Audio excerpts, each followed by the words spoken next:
ఈరోజు తెనాలి రామలింగడి కథల్లో నుంచి ఒక మంచి కథను విందాము. విజయనగరంలో ఒక చిత్రకారుడు ఉండేవాడు. అతడి దగ్గరికి ఓ వ్యాపారి వచ్చి తన చిత్రం గీయమని అడిగాడు. చిత్రకారుడు వారం రోజుల పాటు కష్టపడి వ్యాపారి చిత్రం గీశాడు. కానీ వ్యాపారి ఆ బొమ్మను చూసి తనలా లేదని చెప్పాడు. చిత్రకారుడు చేసేదేమీ లేక మరో బొమ్మను గీయడం మొదలుపెట్టాడు. రెండో బొమ్మను చూసిన వ్యాపారి ఈసారి కూడా తనలా లేదని చెప్పి వెళ్ళిపోయాడు.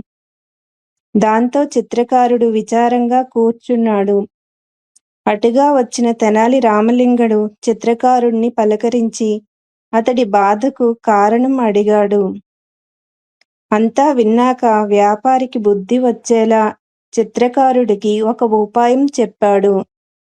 రామలింగుడు చెప్పినట్లే చిత్రకారుడు తన దగ్గరున్న వ్యాపారి బొమ్మల్లో ఒక దాని మీద దద్దమ్మ అని, రెండో దాని మీద చవట అని రాసిపెట్టి ఇంటి ముందర ఉంచాడు. మూడోసారి తన చిత్రం కోసం వచ్చిన వ్యాపారి ఆ బొమ్మల్ని చూసి చిత్రకారుడి మీద కోప్పడ్డాడు. చిత్రకారుడు ఆ బొమ్మ మీది కాదన్నప్పుడు ఎందుకంత ఆగ్రహం అని గట్టిగా వాదించాడు. దాంతో వ్యాపారి చిత్రకారుడితో రాజీకి వచ్చి క్షమాపణ కోరాడు.